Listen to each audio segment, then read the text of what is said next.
Why does no one in the Christian church know what the law at Horeb is?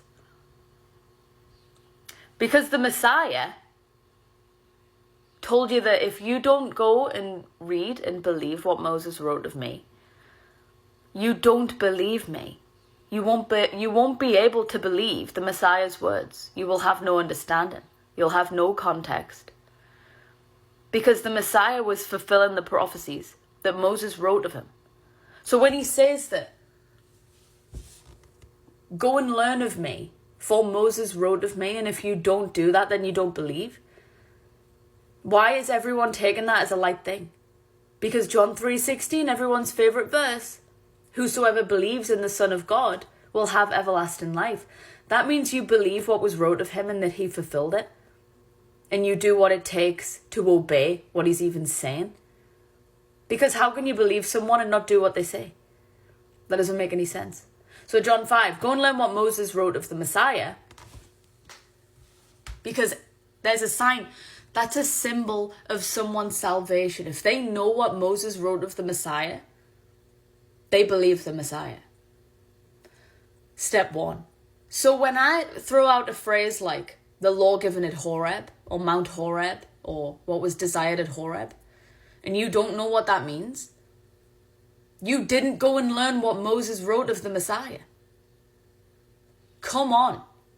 So Acts 3, in your New Testament, the apostles say, they're quoting Deuteronomy 18, what Moses wrote of the Messiah, and they say, go and learn what Moses wrote of the Messiah. So did you not listen to the apostles? Did you not go and read what they were quoting from Deuteronomy 18? Because you would see that it says that Jehovah is going to raise up a capital P prophet, the Messiah, like unto Moses, and he's going to speak through him, teaching everything that Israel desired at Horeb. That phrase should prick your conscience. So what the Messiah is going to teach is going to have to do with what Israel desired at Horeb. Well, it's a no-brainer for anyone that actually gives a shit about the word of God to go and read what happened at Mount Horeb. That is not too much to ask. If you are someone that claims to care about the Bible and what the Messiah said, even if you think his name's Jesus, you would do as Jesus said and you would go and learn what Israel desired at Horeb. And when you get there, you're going to see that the 10 commandments were given at Mount Horeb and nothing more was added. There was no schoolmaster added. There was no sacrificial law added. There was no law of sin and death. That's why in the New Testament, Paul confuses everyone and everyone in the church twists Paul's words to their own destruction, just like Peter warned. Paul is talking about 2 laws. The law of love, the law of life, the law of the Spirit, the law at Horeb, versus the law of sin and death, given at Sinai after they were at Horeb, after they sinned against the 10 commandments with the golden calf.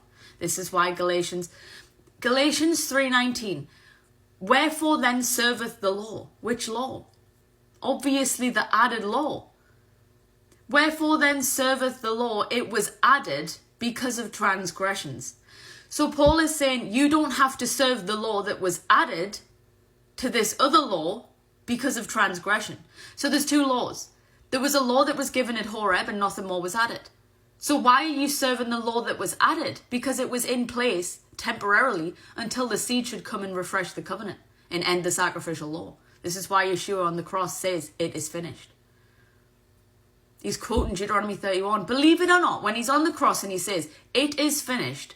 Yes, he's quoting the Old Testament. He's quoting what Moses wrote. But you have no faith. Oh, ye of little faith. You don't know what the prophets wrote of the Messiah. You don't know what Moses said. You can't believe it all. You believe in the vain imagination, in the vain impulse of your own heart. That's what you believe in. Even John the Baptist, he's baptizing. But guess what? There's a prophecy of John the Baptist coming in the spirit of Elijah. And when you actually read what Malachi said about John, you would see that he is going to come and make straight the way of the Messiah by teaching the Lord Horeb. It says it that plainly. So you've got Acts 3 talking about the Lord Horeb.